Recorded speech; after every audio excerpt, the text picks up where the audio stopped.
박기래 선생님이 살아계셨다라고 하면은 아마 우리 한국 사회의 통일이 좀 더 빨라졌지 않았겠는가.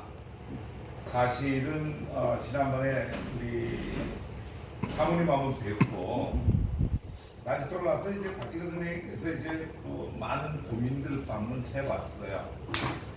여기 계신 분들이 대부분 누군지 잘 모르시는 분도 많이 있고 이럴 텐데 이거는 일찍 이제 이 통일에 관련돼 갖고 또 국가라고 하는 어떤 부분에서 상당히 좀 힘들어했던 어떤 국가 권력에 의해서 상당히 또 이렇게 제재도 많이 받았고 이분이 추구했던 거를 쭉 조사를 해봤더니 상당히 아나키즘적인 어떤 사고를 가지고 우리가 아나키즘을 우리 일반 한국 사회에서 이해를 잘 못해갖고 자꾸 무정부주의 이렇게 얘기를 하는데 그런 무정부주의가 아니고 형식에 맞춘 어떤 개념보다도 저희가 이제 학계에서 내리는 결론은 삼족주의라고 합니다.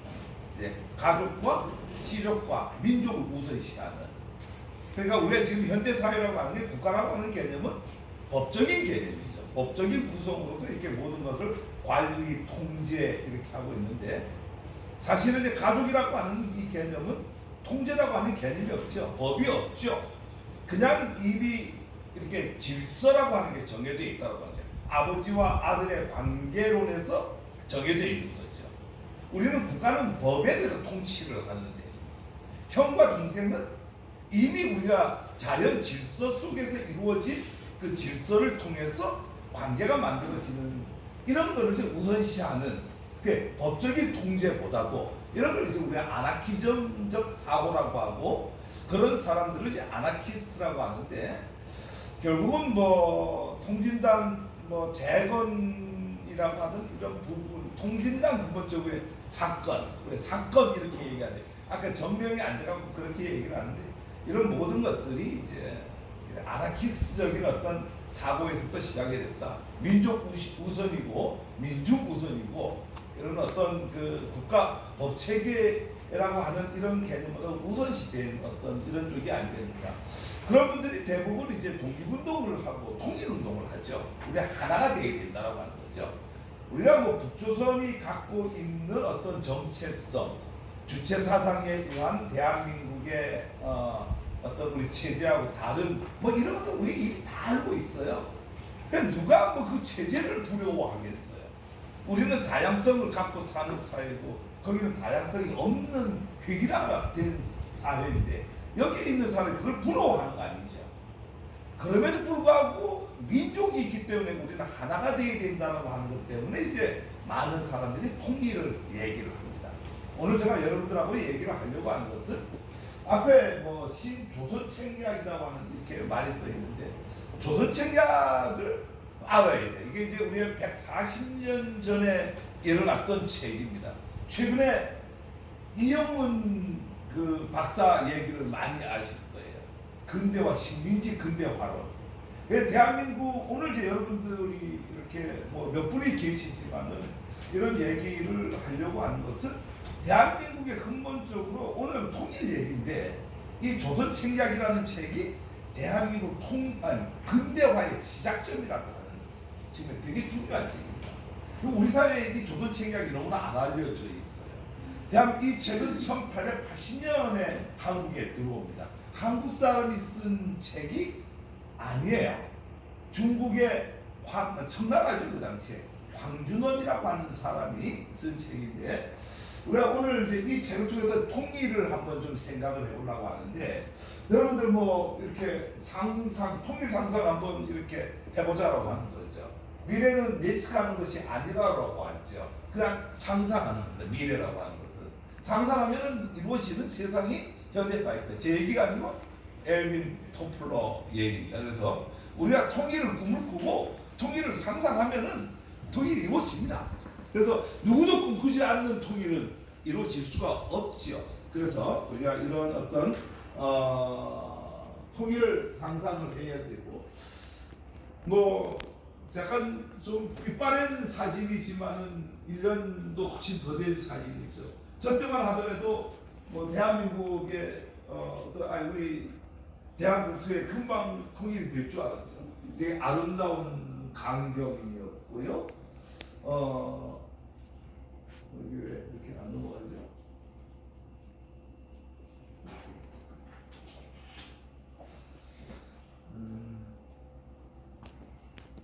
뭐 아까 그게 아름다운 광경이었다라고 하면 이게 가장 놀라운 광경이죠. 그래서 저는 그걸 미국 대통령과 뭐 이런 관계가 이루어질 거는 상상을 못했죠. 뭐 이런 사진들이 우리가 작년에 대한민국을 많이 놀라게 했고 충분히 상상을 하니까 이 정도까지 왔다라고 하는 얘기를 하고 싶고, 가장 뭐 이 사진이 가장 보고 싶었던 광경과 사진이 아닌가. 아마 박기래 선생님이 계셨다고 하면은 함께 올라가서 저런 어떤 광경이 연출돼 갖고 어떤 평화를 이 땅에 만들어내고 통일을 앞당기지 않았는가. 그래서 우리가 사진을 보고 우리 본격적인 통일 얘기를 한번 해볼 수 있도록 하겠습니다. 먼저 조선책략에 대해서 좀 알아볼게요. 조선책략은 뭐 저거 보지 말고 그냥 제 얘기를 듣는 게 좋습니다. 1876년도에 한일 그 수호 조규가 체결이 되고, 뭐 결론은 우리 이제 2차 수신사로 김홍집이 일본을 갑니다. 김홍집이 일본을 가는데, 그때 간 2차에 간 목적은 뭐냐면은 일본과 우리가 무역을 하기 위해서 갑니다. 그냥 간단하게만 설명을 드리면은, 그래 갔는데 일본서 네 왕으로부터 위임장 갖고 왔느냐? 그 우리는 뭐 외교에 별로 능숙하지 못했기 때문에 조선 사이라고 하는 게 그게 뭐냐 이래 됐던 거예요. 결론적으로 일본에서 안 만나줍니다. 일본 조정에서. 그래서 이 2차 순시사로 갔던 김홍집이가 동경에서 이제 목적을 달성하지 못하니까 어디를 찾아가냐면 청나라 대사관을 찾아갑니다. 거기서 이제 만난 사람이 바로 황준원이라고 하는 청나라 대사를 만납니다. 그 옛날에는 이제 뭐 서로 중국말 못해도 한문을 썼기 때문에 양국이 필담을 나눕니다. 이 글로서 이제 필담을 나눈 그게 정리한 책이 바로 조선책략입니다. 그래서 이 조선책략은 이게 이제 아까 여기도 나와 있듯이 1880년 7월 5일 2차 수시사로 예조참의 김홍집이가 일본에 파견을 하고 갔는데, 여기서 이제 이 돌아오는 게 황준원이 지은 사위 조선 책략이라고 하는 책을 얻어갖고 왔고, 이거를 고종한테 바칩니다. 바치는 게 얘기는 좀 빗나간 얘기로 하면 이게 대한민국 근대사의 출발입니다. 이게 이제 근대사가 여기서부터. 그래 고종이 이걸 보고 야 그럼 우리 개화하자 이래갖고 고종이 뭐 마지막에 개화의 우리 결실은 뭐예요? 마지막에 대한제국으로 정치 제도까지 바꾸는 이런 개혁을 하고, 바로 뭘 하죠? 본인이 상투를 자르죠. 단발령을 내리고 본인이 위생 때문에 별로 안 좋다 해서 본인이 자르고, 우리가 고종에 관련된 이렇게 밴드부 뭐 육사생들도 입는 옷 입고 고종 찍은 사진이 있잖아요. 그게 1887년도의 사진입니다. 고종이 직접 이렇게 근대화의 길로 들어서고 무기 체제 다 바꾸고 군사 체계 바꾸고 하여튼 뭐 모든 걸 다 바꿉니다. 이미 대한민국은 그때의 근대화가 이루어지죠. 1887년에 대한민국에 전기가 들어옵니다. 아시아에서요 전차가 어느 나라가 제일 먼저 전차가 들어온지 아세요? 대한민국에 조선이에요. 조선. 그러니까 대한제국에 일본보다 전차가 더 먼저 왔죠. 우리가 식민지 근대화론을 얘기하면서 얼마나 우리가 많이 잘못 알고 있냐면은, 많은 사람들이 무슨 뭐 일본이 기차를 놨기 때문에, 무슨 일본이 기차를 놔요? 우리가 최초의 대한민국 기차는 어디죠? 경인선이죠. 바로 이 인천과 서울역을 오가는 이걸 누가 만들었어요? 일본? 아니에요. 미국의 개인이 와서 자금을 갖고 와서 만든 거예요. 그 회사 이름이 주식회사 경인철도 주식회사란 말이에요. 근데 이 사람이 이제 마지막에 미국에 자금이 안 오다 보니까 공사를 한 90% 가까이 해놓고를 중단이 됐어요. 그래서 이거를 어쩔 수 없이 매각을 했습니다. 그 매각을 한 거를 일본이라고 하는 국가 단위에서 그 회사를 인수를 한 거예요. 그래서 이 경인선이 만들어지고 그 이후에 이제 이 경부선은 이렇게 보니까 경부선을 해야 되겠거든. 왜? 수탈을 해야 되기 때문에. 그런데 이제 일본보다도 지금 우리나라에서 도로를 만드는 제일 애로가 뭐예요? 토지 보상이에요. 그게 제일 어려워요. 가장 비용이 많이 들어가요. 그러니까 도로를 만드는 비용은 안 들어가죠. 토지를 인수하는 게. 근데 와보니까 이게 대부분이 국가 땅이거든. 조정의 땅이고 이러니까 경부선을 놓는 게 너무 쉬운 거예요. 그래서 수탈을 할 목적으로 경부선을 놓기 시작을 하는 거죠. 그래서 이 식민지 근대화론이라고 하는 것은 말이 안 되는 얘기고, 이 근대화라고 하는 자체가 이제 조금 얘기했지만 이제 이 바로 이 황준원이가 쓴 조선 책략을 보고하는데, 이 조선 책략을 우리가 내용을 잘 이해를 할 필요가 있다. 오늘 이 얘기를 들으면은 되는데, 결론은 뭐냐면 이제 러시아를 방어하기 위해서 조선의 외교 정책을 어떻게 해야 되느냐가 바로 이 조선 책략이에요. 그래서 여기 보면 뭐 이렇게 나와요. 친중하고, 이 조선 책략 내용이 나오는 핵심이 이겁니다. 친중국하고 결일본하고 연미국하여 균세 전략으로 대응하고 자체의 자강을 도모해야 된다. 이게 그 당시에 1880년에 고종한데 와서 보고를 한 내용이에요. 자, 이게 뭐라니까 중국하고는 우리가 함께 해온 거 아니냐. 그러니까 중국하고 친해야 된다. 결일, 황준원이 말은 이렇게 얘기합니다. 조선책략에서 일본과 조선은 1500년간 역사를 함께 해왔다. 함께 가야 된다. 연미, 미국이라는, 태평양 건너 미국이라는 나라가 있는데 그 나라는 이웃 나라를 아주 잘 도와주는 나라다. 이 나라하고 같이 간다라고 하면 러시아를 막아내고 너네가 이 세 나라를 한쪽에 힘을 주면은 깨진다. 문제가 생긴다. 그러니까 균세 전략으로 가라. 근데 결론부터 얘기할게요. 결국은 조선은 균세 전략을 못했기 때문에 나라를 잃은 겁니다. 어떻게 했어요? 다 너무나 잘 알잖아요. 고종은 아간파처 러시아 쪽으로 들러붙고, 김홍집이 이런 사람들은 일본을 들어붙고, 청나라에 들어붙고, 균세를 안 하고 각 나라마다 서로 간에 이렇게 자기 연결고리를 만들려고 하다가 결국 나라를 잃어버렸어요. 근데 문제는 이게 지금 140년 전 아닙니까?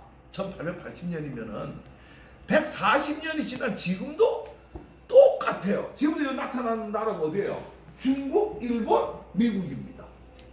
지금도 이 3개국과 이 문제가 140년이 지났는데 지금도 마찬가지인데, 그래서 제가 이제 늘 하는 얘기가 균세해라. 제발 이 결론은 친미하지 말라는 얘기예요.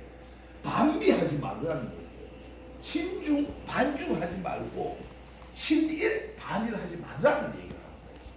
우리는 오로지 용미, 용일, 용중을 해갖고 균세 전략을 갖고 갈 때만이 우리가 살아남는 거고, 그 기간 균세 전략을 등거리 애교라고 하죠. 광해가 썼던 그 등거리 애교를 통해서 시간을 보고 그 시간에 뭘 해야 되나니까 자강을 해야 됩니다. 근데 이제 우리가 이제 이거를 하게 그 당시에는 했더라면 나라를 뺏기지 않았을 텐데, 바로 이제 친중이 아까 뭐 얘기했던 내용 그대로입니다. 친중 결일해야 된다. 연미해야 된다라는 얘기가 이제 이걸 통해서 이제 우리가 규제를 통해서 그 사이에 자강을 해야 된다라고 하는 게 이제 이 조선책의 가장 기본인데요. 친중 결일 연미 애교 정책이라고 하는 것은 서구 침략으로부터 무사할 때 공평한 조약을 맺는 것이 이득이다. 뭐 이렇게 얘기를 합니다. 여기 보면은 중동과 같이 위세에 물려 조약을 맺게 되면 자주권과 이익을 탈취당하게 되니 서둘러야 된다. 뭐 이런 강조하는 거고요. 이게 지금 우리가 이 서양 국제법 질서에 편입하는 것을 조선 외교의 기본 방향으로 삼아야 되는데, 그 질서에 뒷받침하는 명분으로서 공법이요 정치 현실을 균세다 이런 얘기들이 나와요. 어쨌거나 이 균세를 하지 않으면 한쪽에 치우치면 문제가 되는 거예요. 가장 최근에 우리 사례를 너무나 잘 알죠. 우리가 친미를 하면서 우리하고 아무 관련 없는 사드를 갖다 배치함으로써 어떻게 됐어요? 중국으로부터 한번 터졌잖아요. 이 강대국이 있을 때는 골고루 이 균형을 맞춰갖고 하는 균세 전략이 너무나 중요한데 어느 쪽으로 치우쳤다 이러면은 되게 문제가 되겠다. 오늘 또 다른 결론 하나만 얘기하면 제가 한국 사회에서 제일 두려운 게 뭐냐면은 우리가 이제 어떤 프레임을 짜는데 자꾸 한미일 삼국 대결 대 북러 중에 이 삼국의 이런 어떤 대결 구도가 만들면 어떻게 되겠어요? 전쟁 나요, 우리 한반도에.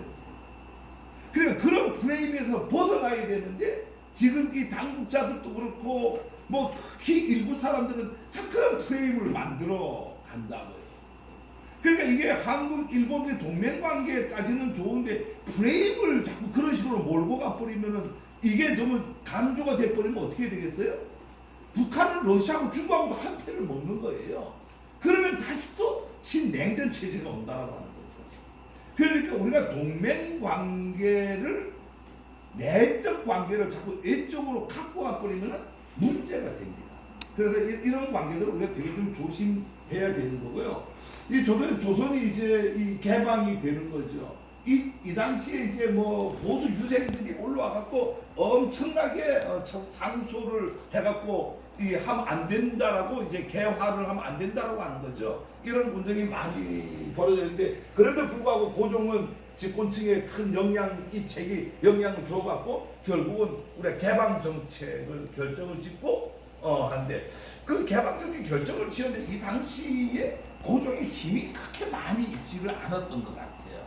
그러니까 이 파가 이제 너무 뭐 이제 잘 알죠. 이 세도 정치 때문에 이 민비 쪽에 또 이 엄청난 그게 있고 대원군은 대원군대로 민비하고 또 대결 구도 속에서 이 파가 나누지도 보니까 규제 전략이 안 이루어졌다 이렇게 얘기하는 거고 그래서 1880년 이후 정부가 주도하는 개방 정책을 추진하는 거죠. 이게 대한민국 근대화의 원년입니다. 이게 바로 이때부터 이제 우리는 근대화로 들어갔는데 그래서 지금 뭐 이 얘기를 다 하려고 하면 이제 뭐 너무 긴 얘기인데요. 하여튼 조선 개방에 살아남는 길이라고 생각하고 스스로 나라 힘을 길러 지켜나갈 수 있는 자강을 해야 된다라고 뭐 엄청 강조를 많이 합니다. 근데 이 당시에 보면은 명성황후 시해 사건하고 아간파천 직후 김호집이 어떻게 되죠? 친일파에 거두로 몰려가 광화문 광장에서 참수형을 당합니다.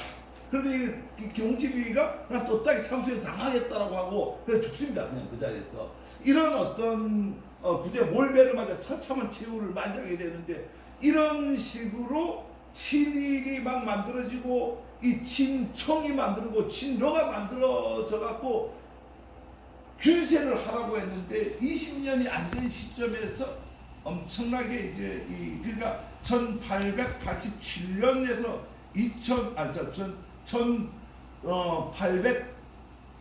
1900년이죠. 1905년 이 사이에 가장 많이 분파가 되면서 균세가 안 이루어짐으로써 이제 나라를 뺏기는 이런 어떤 일들이 있는데 조선 정치를 우리가 좀 간단하게 좀 이걸 이해를 돕기 위해서요. 이게 지금 이 프레임이 되게 중요하거든요. 뭐 잘 안 보일 수도 있는데요.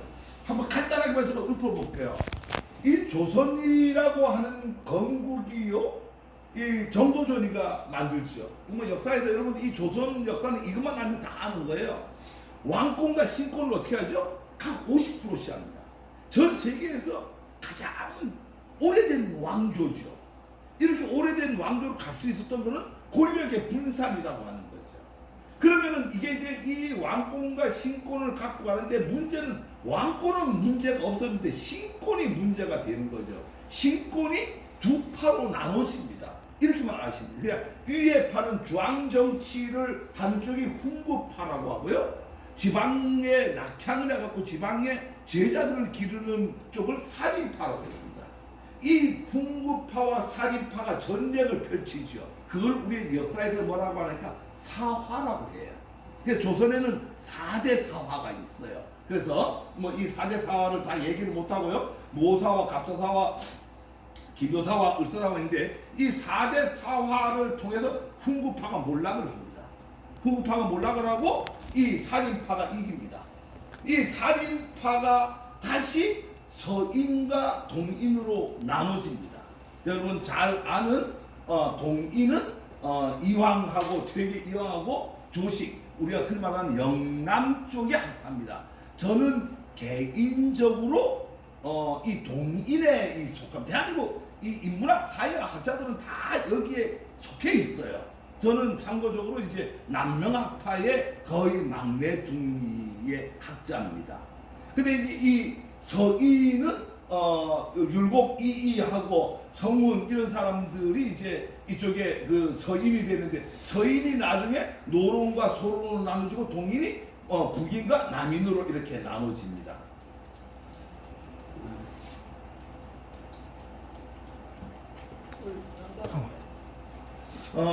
이게 이제 제가 뭔 얘기를 하려고 하냐면은 지금 이제 나라 팔아 먹어갖고 통일이 왜 안 되느냐는 얘기를 지금 하려고 하다 보니까 이 복잡한 얘기를 합니다.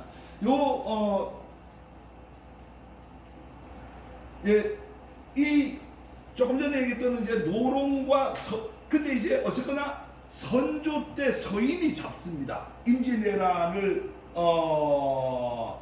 끝나면서 광해가 잡죠. 광해가 퇴위를 당하죠.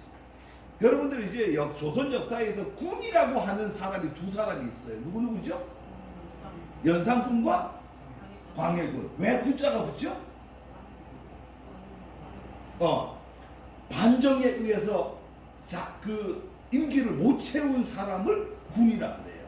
그러면은 이 반정을 일으켰다는, 지금으로 요즘 말로 말하면 쿠데타가 일어났다라는 얘기예요. 그러면 이제 이 광해군은 왜 쿠데타가 일어났냐면은, 광해군 쿠데타를 누가 일으켰어요? 인조가 일으켰죠. 그걸 우리가 말하는 인조반정이라고 하는 거예요. 이 인조반정이 대한민국 역사의 전체 틀을 다 바꾸는 거예요. 그러면은 지금 이 140년 전에 일어났던 균세 전략의 대한민국 1차 피해자가 누구냐면은 바로 광해입니다. 그때는 명나라가 쓰러지고 청나라가 새로 일어나는 시기였어요. 누가 봐도 이 청나라하고 외교를 펼치게 되는 거예요. 근데 우리 여기에 살인파 전체는 누구 편이죠? 명나라 편인 거예요. 그러니까 광해가 이쪽에 그 청나라하고 등거리 외교를 균세 전략을 펴갖고 해야 된다고 하는데, 여기서 통촉하여 주시옵소서 하고 난리가 나죠. 그러니까 그럼에도 불구하고 광해는 등거리 외교를 바로 해야 된다고 하니까 인조 반정이 일어나, 쿠데타가 일어나갖고 광해를 내쫓아버려갖고 제주도로 귀향을 보내갖고 오래 삽니다. 제주도 한 80살 정도까지 제주도에 살다가 돌아가셨는데, 그렇게 하고 인조 반정이 일어났는데, 이 인조 반정이 일어나면서 완전히 이 서인이 완전히 잡습니다. 이 동인 서인이 여기 있다가 인조 반정 때에 서인이 완전히 집권을 하게 되고요. 그래서 이까지 우리가 분당 정치라고 하고요. 그 다음에 여기를 이제 영종조 시대를 당평 정치라고 하는데, 자, 여기까지의 역사에서 하나만 더 강조를 좀 하고 넘어갈게요. 많은 사람들이 우리가 사색 땅파 때문에 나라가 망했다는 얘기 많이 해요. 그거 전부 친일 교육들이에요. 이 사색 땅파가 있다라고 하는 거는 대한민국의 이 조선 사회가 무지무지하게 다양성을 갖고 민주적으로 이 운영을 했다라는 얘기가 되는 거예요. 근데 이 바로 당평 정치를 할 때까지만 하더라도 이 사색 땅파에 의해서 잘 진행이 됐었는데, 이 바로 이 세도 정치가 들어가면서, 세도 정치는 뭔지 알죠? 세도 간단하게 얘기해서 어린애 같은 왕을 안 지켜놓고 어떻게 해야 되죠?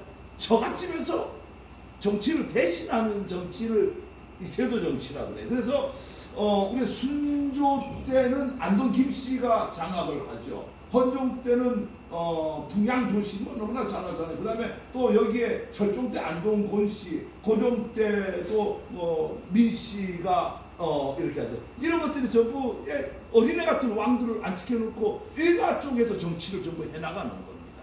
이런 세도 정치를 하면서 이게 왜 이렇게 일어나는, 바로 대한민국이 오늘날 이렇게 복잡하게 되고 통일이 안 되고 나라가 분단이 된 모든 원인이 여기에서 출발해요.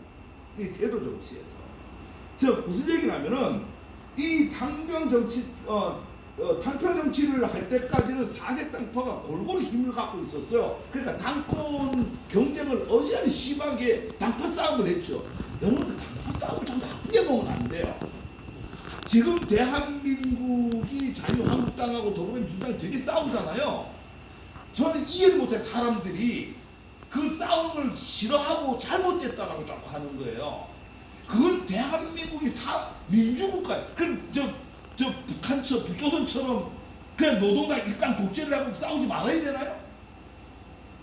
싸우는 게 정상이에요. 이게 대한민국의 다양성이라고. 대한민국이 북조선보다 나은 거 하나뿐이 없어요. 제가 얘기하고 싶은 건 항상 뭐예요?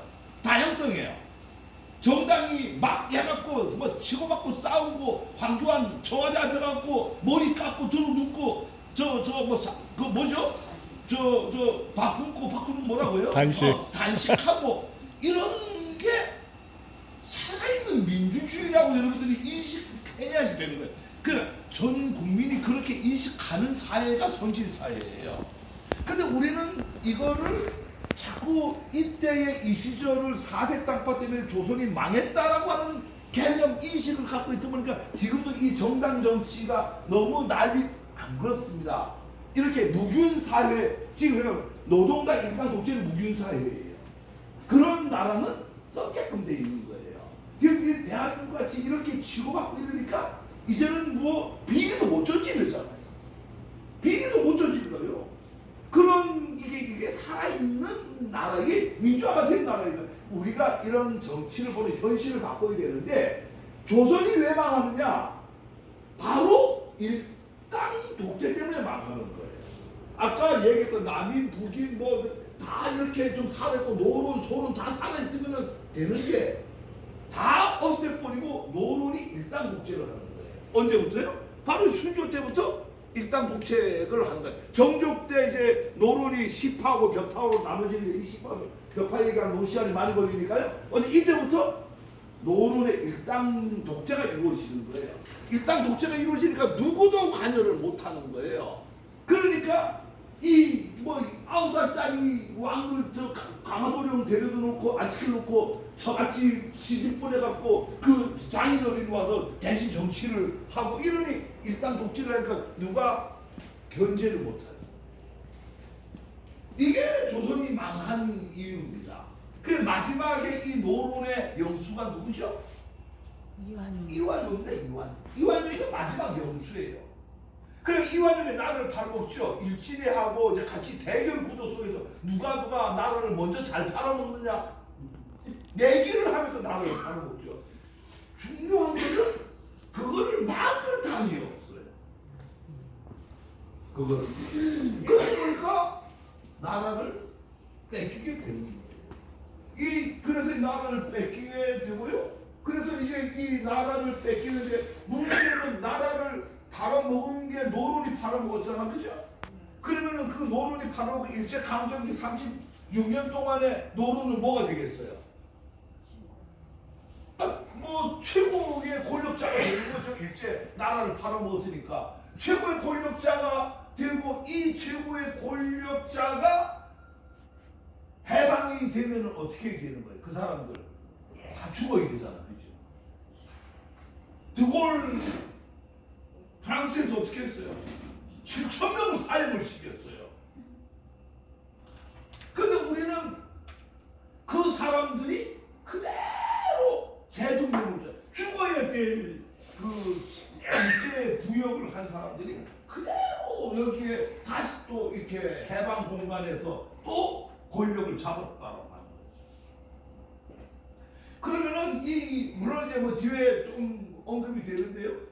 일제 부역자들이 왜 이렇게 하니까 이게 메가더 포고령 제1호예요. 우리나라는 지금 메가더 포고령을 안 가리켜요. 왜 안 가리키니까 메가더 포고령의 당사자들이 전부 교과서를 만들고 당사자들이 모든 권력을 갖고 있기 때문에 메가더 포고령을 안 가리킨다고 하는 거예요. 메가더 포고령 간단하게 1조가 뭐라니까 오늘부터 미국이 통치한다. 2조가 뭐예요? 일제시대 때 부역했던 사람들 제자리에 다 돌아가라. 그러니까 간단히 얘기하면은 8월 15일 날 해방이 되고 9월 7일 날에 메가더 포고령이 내립니다. 우리 9월 9일 날에 실시가 됩니다. 진정한 대한민국 해방은 딱 22일이 있었어요. 22일 해방이 되고 바로 근데 그때의 포고령이 내리면서 바로 15일 날 일제히 부역했던 사람들 다 공지를 내리고 있었겠죠? 공지를 내리고 있었는데 바로 어떻게 했겠다 이 사람들이 바로 9월 9일 날짜로 다 원상복귀를 합니다. 그 유명한 노독순이부터 시작을 해갖고 다 제자리로 돌아가죠.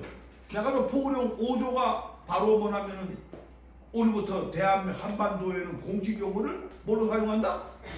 영어로 사용한다. 내가 어디 가서 강의를 하게 되면 사람들 놀래요. 우리가 일제시대 때 한국말 못 쓰게 하고 무슨 말 쓰게 했어요? 일본말 쓰게 했잖아요. 일본말 쓰게 하고 8월 10일부터 한국말 쓸 수 있었는데 다시 9월 9일부터 공식 용어가 뭐라고요? 영어예요. 그러니까 이승만 대통령이 어떻게 대통령이 될 수 있었느냐? 그 3년 동안 미군정청이 통치를 하는 3년 동안에 공식 용어가 영어다 보니까 영어를 잘하는 사람만이 권력에 갈 수 있었던 거예요. 여기에 지금 교회인데요. 우리 뒤에 목사님 계시는데 이 교회 욕하는 거로 듣지 마십시오. 이 당시에 대한민국의 모든 권력자들은 딱 두 집단입니다. 첫 번째 집단은 뭐냐니까 일제 부역을 한 사람은 돈이 많았어요. 뭐 했겠어요? 미국으로 유학 갔죠. 영어 잘했어요. 그 사람들이 다 이 권력에 들어왔습니다. 두 번째 뭐죠? 목사가 되기 위해서 미국에 유학 갔어요. 그 사람들이 다 영어를 잘했어요. 딱 이 두 집단이 이승만 정부하고 한묶음이 되는 거예요. 이게 이제 제가 뭐 12월 5일 날에 기독문화와 개독문화라는 강의를 합니다. 출판 기념회의 제목이. 그래서 제가 공식적으로 이번에는 개독문화라고 하는 거를 정의를 내렸어요. 학문적으로. 그 왜 그렇게 했느냐? 순혈주의 기독교인들과 순혈주의 기독교 목사님들 보호를 받아야 됩니다. 그 우리 사회는 개독 목사와 개독 교인들이 너무나 많아요. 그 내가 개독을 뭐라고 정의를 내렸냐면 책에다가 기독교 신앙을 갖고 신앙적 삶을 사는 게 아니라 그 기독교 신앙의 그 커뮤니티를 이용해갖고 권력과 비즈니스와 이런 거를 하는 집단과 개인과 문화를 개독문화라고 한다. 이렇게 했어요. 아니 우리가 종교가 열심히 나라를 위해서 기도나 하고 개인 신앙 열심히 하고 뭐 착하게 살자고 사회 봉사하고 구제하고 이런 삶이 이게 종교인데 한때 소망교회에 별자리만 40명이 다니고 있었어요. 그게 뭐예요? 신앙생활 하러 가는 거예요? 진급하러 가는 거예요? 이거 다 개독문화들이거든요. 여의도 순복음교회의 장로가 1,800명입니다. 이번에 조사를 해보니까. 거기에 장로 한 명만 알면은요, 새로운 신제품 하나 내면은 그 당장 바로 성공합니다. 그 속에서 비즈니스가 이루어지는 거예요. 이 종교가 종교적 기능을 안 갖고 비즈니스의 주장이 되고 하나의 그 또 권력의 주장이 되고 지금 뭐 일부 목사들 뭐 앞에서 문재인 빨리 물러가라. 그게 말이 됩니까? 한 나라의 법치국가에서 아니 그게 뭐 문재인이 아니면 누구에도 관계없어요. 종교인들이 그렇게 한 건 말이 안 되는 거잖아요. 종교인들은 나라가 잘 되기를 어느 정부가 됐든 간에 대한민국이 잘 되겠죠. 더불어민주당이 대한민국입니까? 그런 망각을 하는 개념이 개독이에요. 이게 바로. 그래서 제가 12월 5일날 출판 기념회를 주로 내용이 그 사람들이 지금 대부분 보면은 종교적 갈등을 만들어내는 집단들이고 그 사람들이 뭐예요? 여의도 순복음교회 이단이라고 얼마나 쌩 난리를 쳤습니까? 지금 여의도 순복음교회가 한기총에 가장 한 맥을 이루고 있어요. 그게 뭐냐 이거죠. 이런 어떤 이념적 철학이 없는 이런 문화가 언제 만들어지냐면 바로 이때 만들어지는 거예요. 이게 이제 이 메가더 이 포고령 5조가 무지무지 중요합니다. 한번 오늘부터 영어가 공식 영어다 이러니까 미국에서 목사 공부하러 갔다가 와서 영어 잘하니까 뭐 하죠? 목사 두 번째죠. 바로 권력적으로 다 붙는 거예요. 이승만 대통령도 원래 목사 하려고 갔어요. 뭐 그냥 목사님 잘 아실 거 아니에요. 누가 돈 내줬어요? 교단에 돈 내준 거 알고 있죠? 모두 유학비 안 해줬어. 목사 하라고. 뭐 하는 거야? 정치하는 거예요. 와서. 왜? 영어 잘하니까. 와, 정치하는 거예요. 정치. 근데 그 정치를 하면서 얘기 너무 빗나간 얘기 오래 갔는데 그 정치를 하면서 뭐가요? 저 영락교회가 내려온단 말이에요. 하경기 목사가 내려와서 뭘 말해? 한기총을 만드는 거예요. 영락교회가 어디 있었어요? 신의주에 있었어요. 그러니까 사파선이 갈라지고 나니까 신의주에서 누가 내려와요? 신의주에서 그 당시에 뭐 아주 간단하게만 설명을 드리면은 김일성이가 원산으로 들어옵니다.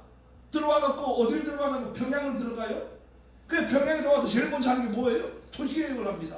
토지개혁이 우리 한반도 내에서 토지개혁, 북조선의 토지개혁은 무지하게 중요한 사건이에요. 이게 이제 대한민국 역사를 바꾸는 거예요. 북조선의 토지개혁이. 토지개혁을 하니까 10%에 관련된 사람 토지를 다 뺏기는 사람이 있고 90%는 토지를 받는 사람으로 나눠지는 거예요. 받는 사람은 다 김일성 수령 동지 말씀하고 부르는데 뺏기는 사람이 10%가 누구예요? 그게 바로. 그 딱 두 집단이에요. 첫 번째 집단 어떤 집단이죠? 친일 부역자. 왜? 토지를 뺏긴다라는 얘기는 토지가 많았다라는 얘기 아니에요. 친일 부역자들이 토지가 많았어요. 두 번째 누가 뺏겨요? 개화를 일식한 기독교인들이에요. 그 이 사람들이 다 내려오는 거예요. 전부. 대부분 평양 중심이 대부분이고 일부 개성 사람들이 있고요. 서울로 내려오는 겁니다. 내려와갖고 갈 곳이 없잖아요. 그러니까 한경기 목사 같은 영락교회에서 이승만 대통령이 명령을 내려갖고 인후보증을 서주는 거예요. 그러니까 영락교회 도장 찍어주면은 김일성 중학대학교 2학년 다니다가 왔으면 3학년 편이 바로 되는 거예요. 그러니까 거기서 인후보증을 서줌으로써 대한민국 역사가 다 바뀌는 거죠. 이 사람들이 직업이 없죠? 뭐예요? 경찰복장을 다 입힙니다. 그때 일어난 유명한 사건이 있죠. 제주 4.3 사건이 일어나는 거예요. 기독교 정신은 없죠? 이 사람들은 경찰복 입혀갖고 다 제주도로 보내는 거예요. 많이 죽이면은 경찰에 기여를 많이 하고, 기여를 많이 하면 어떻게 돼요? 정식 경찰이 되는 거예요. 누가 많이 죽이냐 내기하는 거예요. 그러니까 3만 명이나 죽는 거예요. 이게 기독교 정신이에요? 그게 기독교 사랑의 정신이냐 이거죠. 이게 우리 사회에 언제 일어났냐면 바로 이 시기에 일어났던 거예요. 그 오로지 이게 미군이 한반도 메가더 포고령에 의해서 영어를 공용어로 한다라고 하는 이 대목 하나가 모든 기독교 문화가 한국에 급속하게 들어와갖고 이 우리 사회가 지금 이렇게 기독교가 많이 이렇게 한때 한 1200만 명까지 올라갈 수 있는 계기가 됐던 거고, 그걸 통해 갖고 지금 이 대한민국이 혼란스러워요. 그래서 기독교가 들어와 그냥 내가 여기 또 한마디 더 하고 갈게요. 종교의 대한민국의 유인 역사를 보면은 기독교가 제일 잘 들어왔어요. 내가 이번에 이제 책을 쓰면서 뭐 엄청난 양의 공부를 해보니까 제일 처음에 한 2000년 전에 불교가 들어왔죠. 불교는 들어올 때에 한 1500년 전에 가장 성행을 했는데요. 불교는 들어올 때 민중신앙으로 들어온 거 아닙니다. 권력의 신앙으로 들어왔어요. 그 완전히 그거는 국가를 위한 종교였어요. 그러니까 여러분 발반대장경을 잘 알잖아요. 뭐예요? 원나라하고 그 전쟁 관계 때문에 만든 게 발반대장경이에요. 그러니까 완전히 나라를 위한 종교. 그 옛날에 우리 그 삼국시대의 신라백제 고구려 때는 그 왕이 사는 인근에 절들이 다 있었어요. 도시지 내에. 지금 우리가 여러분들이 알고 있는 산속에 들어간 거는 얼마 안 돼요. 삼국시대 고구려 신라 백제 시대 때는 바로 왕 성 옆에 성 안에 절이 다 있었어요. 성녀들이 뭐예요? 왕을 보호하는 군대들이에요. 그 당시에는. 그러니까 철저하게 이 국가 단위의 이 종교였다라고 하는 거죠. 그 이후에 700년 전에 유교가 들어오죠. 기독교가 들어오는데 뭘로 들어와요? 이성계에 의해서 국가 단위에서 들어오는 거예요. 그러니까 불교나 이게 들어오면